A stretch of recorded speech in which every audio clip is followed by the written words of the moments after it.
ఆధ్వర్యంలో candle rally నిర్వహించడం జరుగుతూ ఉంది. ఈ యొక్క క్యాండిల్ ర్యాలీకు గౌరవ నిజామాబాద్ పార్లమెంట్ సభ్యులు శ్రీ అరవింద్ ధర్మపురి గారు, అదేవిధంగా ఆర్మూర్ శాసనసభ్యులు రాకేష్ రెడ్డి గారు విచ్చేయడం జరిగింది.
ఇవాళ ర్యాలీ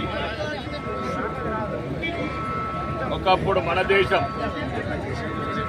కొందరి దుర్మార్గుల చర్య వల్ల మన దేశాన్ని వ్యక్తిగత తన రొమ్ముల్ని వంచినట్లు ఒకటి బంగ్లాదేశ్ ఒకటి పాకిస్తాన్గా విడగొట్టిన తర్వాత ఎటువంటి భద్రత లేకుండా మన హిందూ బిడ్డలని ఆ చివర ఈ చివర విసిరేసిన నాయకత్వం ఒకప్పుడు 1947 దేశ విభజన సమయం.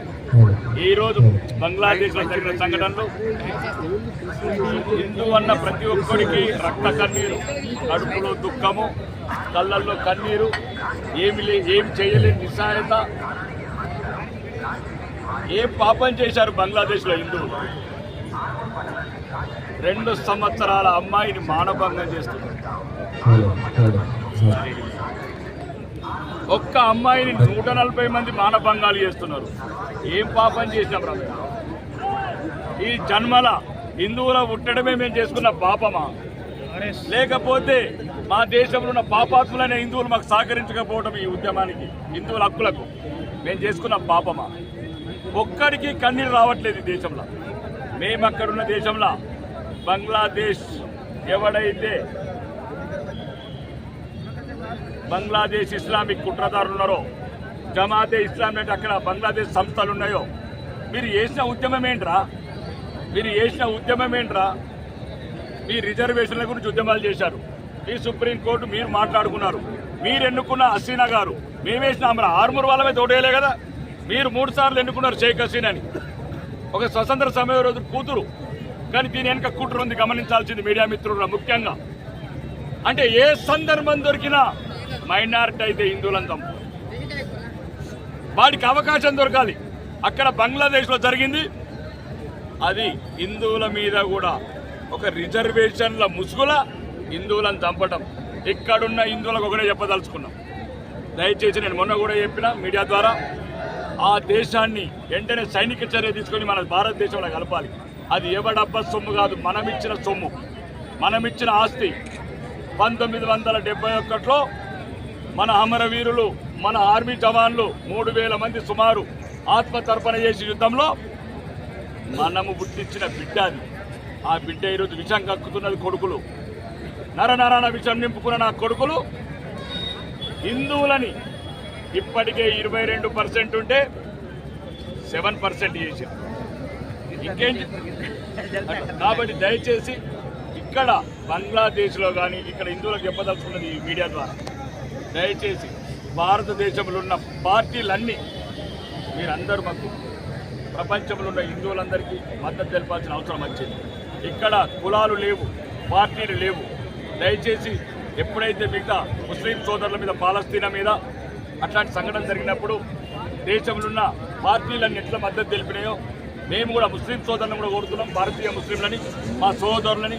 దయచేసి బంగ్లాదేశ్లో ముస్లింలు మీరు కూడా విజ్ఞప్తి చేయండి. బంగ్లాదేశ్లో ఇట్లాంటి చర్యలు మంచివి కావు. ఇది రేపు ఫ్యూచర్లో నేను కొద్దిగా మీటింగ్లో కూడా చెప్తాను, స్పీచ్లో కూడా చెప్తాను. ఇది మా మీద జరిగిన ఒక కర్కశ మరణకాండ. దీన్ని భారతదేశం ముక్త కంఠంతో 125 కోట్ల హిందువులను ఖండిస్తున్నాము. మళ్ళీ పునరావృతం అయితే ఎటువంటి చర్యలు తీసుకోవాలో, అవసరమైతే 125 కోట్ల హిందువులము వీలైతే ఆయుధాలు పట్టుకుని బంగ్లాదేశ్ మీద దాడి చేసి ఆ బంగ్లాదేశ్ని మళ్ళీ కలుపుకుంటాం. బోలో భారత్.